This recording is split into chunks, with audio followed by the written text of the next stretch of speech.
Alleluia,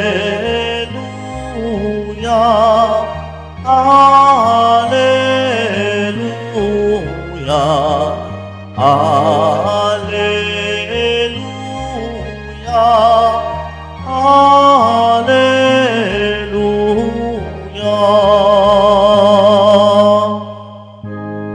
Diyos Ama ni Jesucristo, kami ay liwanagan mo at tutugon kami sa'yo. Alleluia, Alleluia, Alleluia, Alleluia.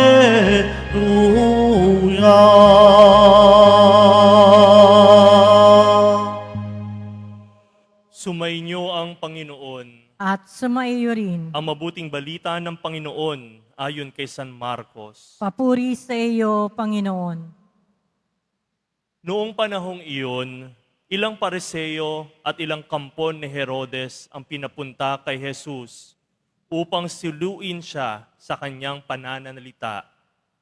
Lumapit sila sa kanya at ang sabi, "Guro, nalalaman po namin kayo'y tapat at walang pinangingimian, sapagkat pareho ang pagtingin ninyo sa lahat ng tao, at itinuturo ninyo kung ano ang kalooban ng Diyos sa mga tao. Naayon po ba sa kautusan ang pagbabayad ng buwis sa Cesar? Dapat ba kaming bumuwis o hindi?" Ngunit batid ni Jesus na sila'y nagkukunwari, kaya't sinabi niya sa kanila, "Bakit ba ibig ninyo akong siluin? Bigyan ninyo ako ng 1 denaryo, titingnan ko." At kanilang binigyan siya. "Kaninong larawan at pangalan ang nakaukit dito?" tanong ni Jesus. "Sa Cesar po," tugon nila. Sinabi ni Jesus, "Ibigay ninyo sa Cesar ang sa Cesar, at ang sa Diyos ang sa Diyos." At sila'y namangha sa kanya. Ang mabuting balita ng Panginoon. Pinupuri ka namin, Panginoong Hesukristo. Magsiupo muna tayong lahat.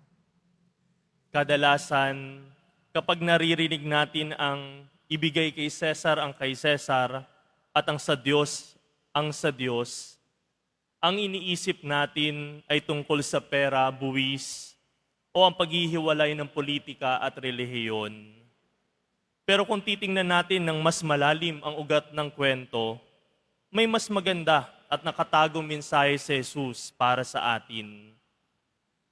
Sa ating ebanghelyo, may 2 grupo ng tao ang nagkampihan para hulihin si Jesus sa kanyang mga salita. Ang mga Pariseo o ang mga religyoso at ang mga alagad ni Herodes o mga taong kampi sa gobyerno. Noong panahon na iyon, mortal na magkaaway ang dalawang ito, pero nagkasundo sila para pabagsakin si Kristo. Tinanong nila, "Dapat ba kaming magbayad ng buwis kay Cesar?" Isang bitag ang tanong na ito. Kung sasabihin ni Jesus na oo, magagalit sa kanyang mga Hudyo dahil kakampi siya sa mga panakop na alagad ni Cesar. Kung sasabihin niyang hindi, isusumbong siya sa gobyerno bilang isang traidor at siya'y ipapapatay. Pero hindi nahulog si Jesus sa kanilang bitag. Humingi siya ng isang salaping pilak o denaryo at nagtanong, "Kaninong larawan at pangalan ang nakaukit dito?" Sumagot sila, "Kay Cesar." Dito, bibigyan ng Diyos o ni Kristo ng guhit ang napakalalim na katotohanan. Sinabi niya, "Ibigay ninyo kay Cesar ang para kay Cesar, at sa Diyos ay para sa Diyos." Ang ginamit na salita dito sa salitang Grego ay icon o larawan. Ito rin ang mismong salitang ginamit sa lumang tipan na nilikha ng Diyos ang tao. Likhain natin sila sa ating sariling larawan.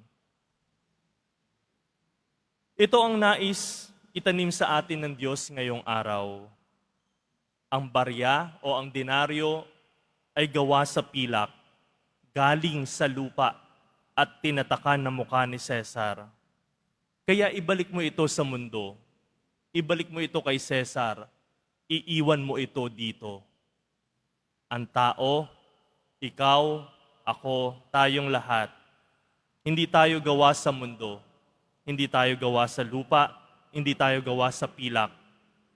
Tayo ay hinubog ng kamay ng Diyos at ang nakatatak sa atin ay ang Kanyang Espiritu. Ang ibig sabihin ni Jesus, hayaan ninyong kunin ng mundo ang mga material na bagay na pagmamay-ari naman talaga ng mundo. Huwag mong ipagkait ang barya kay Cesar. Pero huwag na huwag mong ibibigay kay Cesar sa mundo, sa ating trabaho, sa pera, sa ating mga takot, o sa bisyo ang buhay mo. Dahil ang buhay mo ay may tatak ng Diyos. Minsan pakiramdam natin, dumi na lang ang nakatakip sa atin dahil sa mga kasalanan natin, sa mga problema o kabiguan ng buhay. Pakiramdam natin nawawalan na tayo ng halaga. Pero tandaan mo, ang pera, kahit mahulog pa sa kahit gaanong kaputik, ito pa rin ay mahalaga. Ikaw pa kayong tao na kahit magkasala ng lubos, ay hindi pwedeng mawala ang tatak mo bilang anak ng Diyos. May halaga ka at lagi kang may halaga. Ganun ka palagi sa mata ng Diyos. Marukmi ka man sa tingin mo ngayon o pagod na sa mga hamon ng buhay, hindi nabubura ang larawan ng Diyos sa iyo. Naway huwag kang matakot, lumapit sa Diyos. Amen.